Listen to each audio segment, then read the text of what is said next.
నమస్తే welcome to metro ఉదయం news. ఒక్క యూరియా బస్తా కోసం రైతులు పడిగాపులు కాస్తున్నారు. తన పంటను బ్రతికించగా తంట్లాట పడుతున్నారు. నమ్మించి ముంచినారే రైతులకు నరకాన్ని చూపుతుండ్రే. కన్నీళ్ల పాలయ్యే ఈ రాష్ట్రం. కాలయమును తీరు కాంగ్రెస్ పాలనలా ఒక్క యూరియా బస్తా కోసం గుండ్రాతి మడుగు సొసైటీ వద్ద మాజీ మంత్రి సత్యవతి రాథోడ్ ఆవేదన. సంబంధించి యూరియా కోసం నేను కూడా ఈ సొసైటీలో రైతును. నాకు 5.5 ఎకరాల భూమి ఉంది. ఇప్పటివరకు ఒక బస్తా యూరియా కూడా రాలేదు.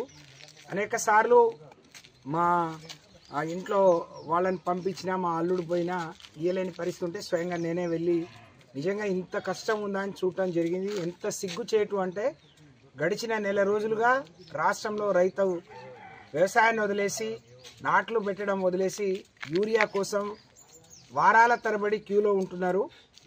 10 ఎకరాలున్నా 5 ఎకరాలున్నా ఒక్క బస్తా మాత్రమే ఇస్తున్నారు. ఇది చాలా దుర్మార్గం.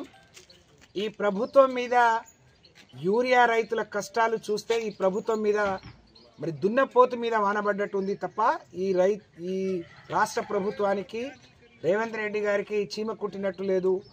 మరి ఎంత అధ్వానమైన పరిస్థితి, ఎంతమంది కొట్టుకుంటున్నారు. ఎప్పుడు లేని కొత్త పరిస్థితిని 10 ఏళ్లలో ఒక్కరోజు ఒక్క రైతు రోడ్డు ఎక్కని పరిస్థితి నుంచి ఈరోజు 500-600 పెడితే కూలీలు రావట్లేరు. కానీ వాళ్ళ వేసిన పొలాల్లో దిగుబడి రాదని ఎకరానికి ఒక బస్తా ఇచ్చినా బాగుండు. కానీ 10 ఎకరాలు 5 ఎకరాలకు కూడా ఒక బస్తా. నేను ఇవాళ వెళ్తే 5.5 ఎకరాలకు కూడా ఒక బస్తా ఇస్తామని చెప్పారు.